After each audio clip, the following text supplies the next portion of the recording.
Guddiga gurmadka ganacsatada Beledweyne ayaa maanta deeq raashin ah oo ka timid dad muxsiniin ah oo ku nool deegaanada Galmudug gaar ahaan magaalooyinka Dhuusamareeb, Guriceel, Matabaan iyo Caabudaaq waxay u qaybiyeen 5,000 oo qoys oo ka mid ah qoysaskii ay saameynta daran ku yeelatay fatahaadii webiga Shabeelle. Beledweyne uu ka sameeyay kuwa oo ka barakacay 4 xaafad ee Beledweyne ay ka kooban tahay. deeqda raashinka ah ayaa waxa ay ka koobneed bur, bariis, sokor iyo saliid. Qoys walba oo 5,000 oo qoys ka mid ah ayaana waxaa la guddoonsiiyay raashin ka kooban haaf bur, haaf bariis, haaf sokor iyo caag saliid si dadka noloshooda ay ugu maareeyaan. wasiirro iyo xildhibaano Hirshabeelle ka mid ah xildhibaano ka tirsan baarlamaanka dowladda federaalka Soomaaliya oo weli Beledweyne ku sugan xubno ka mid ah maamulka gobolka Hiiraan ayaa goobjoog waxay u ahaayeen qaabkii deeqda ka timid dadka muxsiniinta ah ee deegaanada Galmudug ku nool qaarkood maanta loo qaybiyay. Gudoomiye ku-xigeenka rugta ganacsiga Hirshabeelle ahna wakiilka rugta ganacsiga Soomaaliyeed ee gobolka Hiiraan Xaliimo Cabdullaahi Fiidow, gudoomiyaha guddiga gurmadka ganacsatada Beledweyne Xaaji Cismaan Dhagaxow iyo mid ka mid ah wakiiladii ka socday ganacsatada iyo culimo-diinka gobolka Banaadir oo Beledweyne dhawaan soo gaaray ayaa dhammaantood la hadlay warbaahinta waxayna faahfaahin ay ka bixiyeen qaabkii deeqda maanta loo qaybiyay. maanta waxaan halkan u joognaa sidaad arkaysaan raashin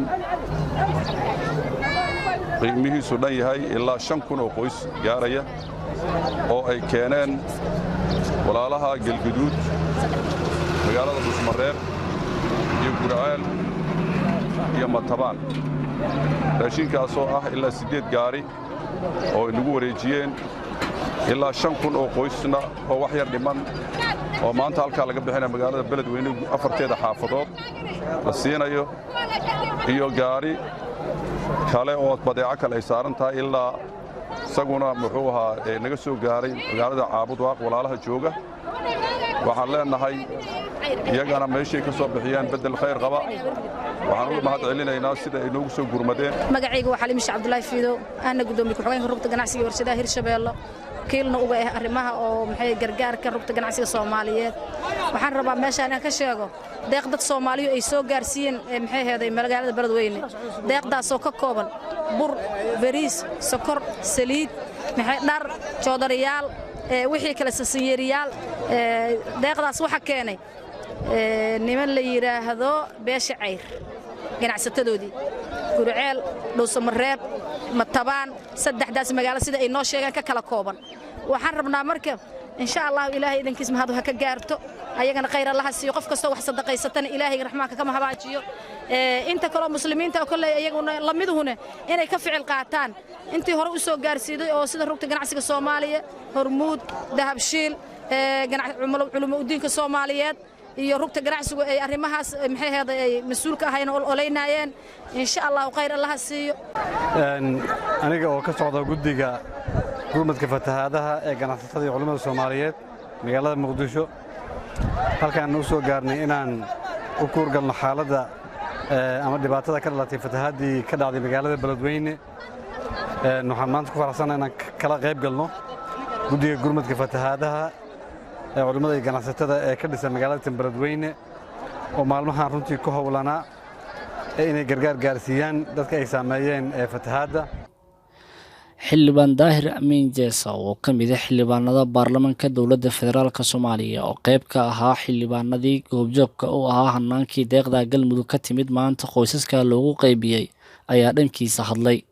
bismillaah, alxamdulillaah, wasalaatu wasalaamu calaa rasuulillaah. jasaakallahu khayr.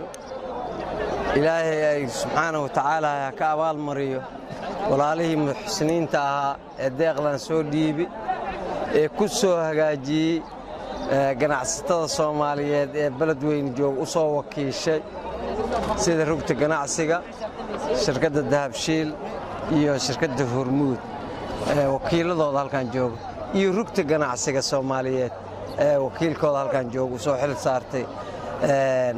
ragga ila soo hadlay oo ka xasuustay raashinkan oo 5,000 oo qoys waxaa ka mid ah Maxamed Daylaaf iyo rag waaweyn oo beesha ceyr u dhashay.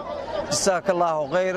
deeqdiinni waa maanta waxaan joogno oo aan qaybinayno ganacsatada walaalaha ee waxaas soo dhiibtay ee ku soo hagaajiyey weliba rugta ganacsiga ku soo hagaajiyey ay rugta ganacsiga noo wakiishaan idoo wakiilkeeda oo halkan joogaan dadkii ugu tala galeen muxuu ahay inay korjoogteeyaan muxuu ahay arrimaha qaybinta.